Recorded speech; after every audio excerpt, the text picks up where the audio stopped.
If you're new here, I'm Simon, and in these videos I'm just sharing some projects from our house renovation.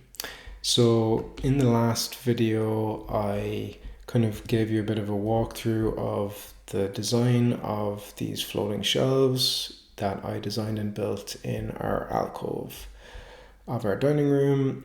And in this video I just wanted to share what the installation actually looked like. So I've got a video that I'd like to share here.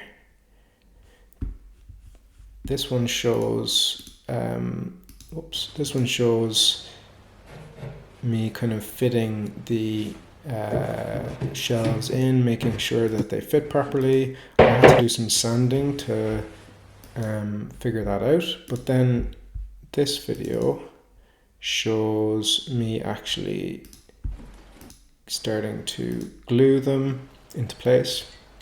Once the battens were in, I glued the bottom section in first and then added the top pieces. You can see me here, it was a bit fiddly, but they did slot in the end. And then I just wanted to also show you some finished photos of what the shelves look like. So you can kind of see here the base of the alcove. We have this kind of Iver IKEA cabinet that we hacked. We painted it white and we put in some new legs. We've got like a kind of another version of that over here on the other side of this fireplace. This is a food pantry, and these are the shelves themselves. So we kind of like how simple they are and they fit in with the rest of the space. And we just have some books, some cookbooks and gardening books on these and some other little decorative things.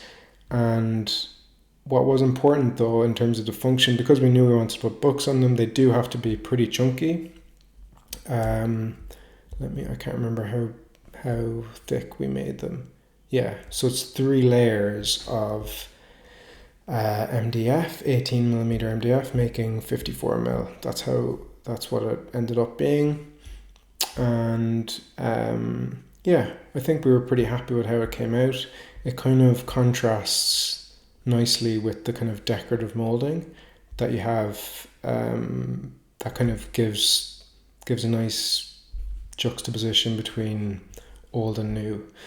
So that's it. They were the alcove shelving units that we designed and built, and I'm going to try to share more of these little interventions that we added to this house, and hopefully it's interesting.